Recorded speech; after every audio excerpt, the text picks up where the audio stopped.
Assalamualaikum warahmatullahi wabarakatuh. Bismillahirrahmanirrahim. Alhamdulillahirrabbilalamin. Bagaimana kabarnya anak-anak? Sehat tentu bukan? Nah, pada pembelajaran yang kedua ini melanjutkan pada pembelajaran yang kemarin, yaitu mengenai wujud zat. Nah, pada kali ini tujuan pembelajaran yaitu mengetahui bagaimana perubahan wujud zat. Nah, anak-anak yang saya banggakan, mengulang kembali pelajaran yang kemarin bahwasanya wujud benda ini ada 3. Yang pertama yaitu benda padat, yang kedua itu ada benda cair, dan yang ketiga adalah benda gas. Nah, untuk mengingatkan kembali, Bapak akan tampilkan gambar contoh-contoh dari benda tersebut. Nah, contoh benda padat, ini ada bola, ada kursi, ada almari, ada mobil, ada meja, dan masih banyak lainnya yang bisa kita jumpai baik itu di sekolah maupun di tempat tinggal kalian. Yang kedua ada benda cair. Benda cair itu contohnya ada air, tentu ada minyak yang sering kita lihat ibu memasak, ada oli untuk pelumas kendaraan, ada sirup, dan masih banyak yang lainnya. Kemudian benda yang ketiga yaitu contoh dari benda gas. Contoh benda gas ini kita bisa lihat yaitu ada asap, kemudian ada udara, ada balon, udara yang ada di dalam balon, kemudian ada gas LPG, kemudian ada juga udara yang ada di dalam balon udara, dan masih banyak lagi yang lainnya. Mudah-mudahan anak-anak masih ingat dan masih memahami tentang wujud benda. Anak-anak yang saya banggakan, ketiga benda tersebut ternyata dapat mengalami sebuah perubahan. Nah, perubahan wujud benda tersebut ini digolongkan menjadi 6 peristiwa. Apa saja? Apakah anak-anak sudah mengetahuinya? Nah, jika kita lihat pada gambar atau bagan yang ada di samping, ini terdapat panah. Ada 2 jenis panah, yang pertama berwarna merah, yang kedua berwarna putih. Apa artinya? Yang berwarna merah ini adalah perubahan benda yang mana perubahan tersebut itu memerlukan sebuah kalor. Apa itu kalor? Kalor itu adalah panas. Jadi untuk mengalami perubahan peristiwa tersebut, dia akan memerlukan sebuah panas, kalor. Sedangkan terbalikannya, panah yang berwarna putih ini dia akan melepaskan kalor atau panas. Nah, yang pertama itu ada peristiwa membeku. Yang kedua, ini ada peristiwa mencair. Nah, seperti yang Bapak jelaskan barusan, bahwasanya membeku ini adalah peristiwa yang melepaskan kalor. Kemudian mencair adalah peristiwa yang memerlukan sebuah kalor atau panas. Kemudian yang nomor 3 ada peristiwa menguap. Yang nomor 4 ada peristiwa mengembun. Nah, ini saling terbalik.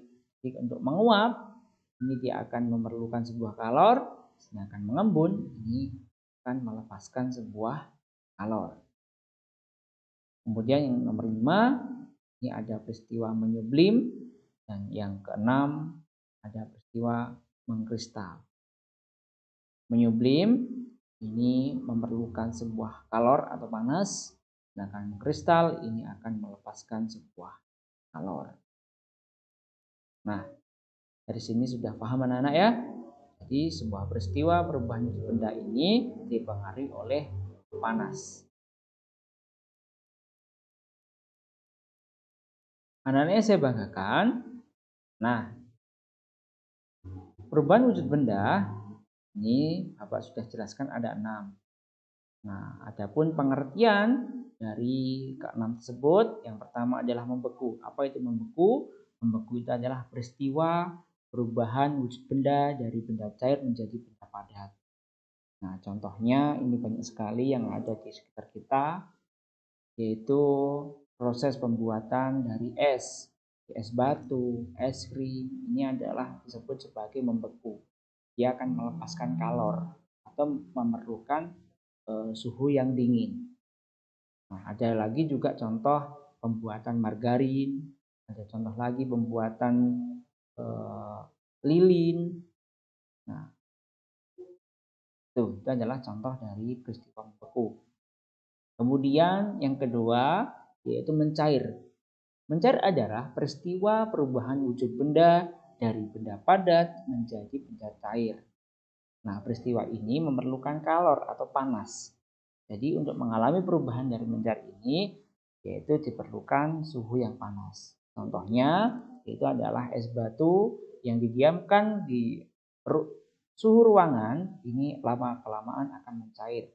Kemudian ada lagi contohnya yaitu lilin yang dibakar dalam penerangan, ini akan mencair juga. Kemudian ada margarin yang dipanaskan akan meleleh, dan masih banyak contoh lainnya yang kita jumpai, yang kita temui di peristiwa lingkungan kita.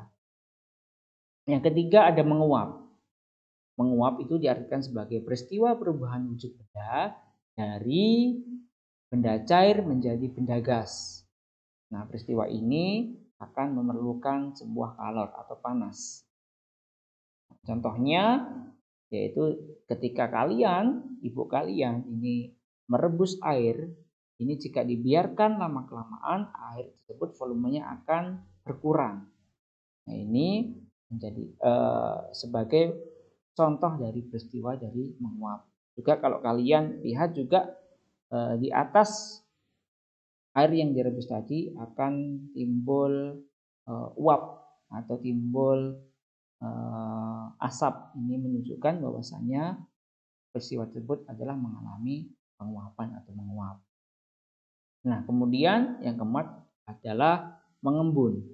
Mengembun ini adalah peristiwa perubahan wujud benda dari benda gas menjadi benda cair, kebalikannya. Nah, ketika gas ini melepaskan kalor, ini akan menjadi benda cair. Nah, contohnya ini ketika kalian menyimpan es batu dalam gelas, maka bagian luar gelas ini akan basah. Nah, ini menunjukkan bahwasannya ada peristiwa mengembun. Juga kalau kalian di tempat yang dingin, nah di pagi hari kalian bisa melihat kaca-kaca mobil, di kaca jendela ini akan ada butiran-butiran air. Nah, ini adalah contoh dari mengembun. Kemudian peristiwa yang kelima disebut sebagai menyublim, yaitu peristiwa perubahan wujud benda dari padat menjadi gas. Benda padat menjadi gas. Nah, ini peristiwa ini memerlukan kalor atau panas. Contohnya yaitu kamper yang disimpan pada almari lama-kelamaan akan habis. Nah, kalau kalian membeli kapur barus atau kamper, ini ditaruh di dalam almari, ini lama-kelamaan akan habis. Kemana habisnya? Nah, ini akan menjadi sebuah gas. Ruangannya menjadi harum. Nah, inilah yang disebut sebagai peristiwa menyublim. Kemudian kebalikannya dari menyublim ini ada namanya peristiwa mengkristal.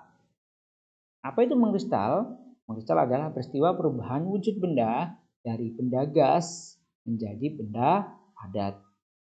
Nah, pada peristiwa ini akan melepaskan sebuah kalor. Contohnya yang ada di kehidupan kita yaitu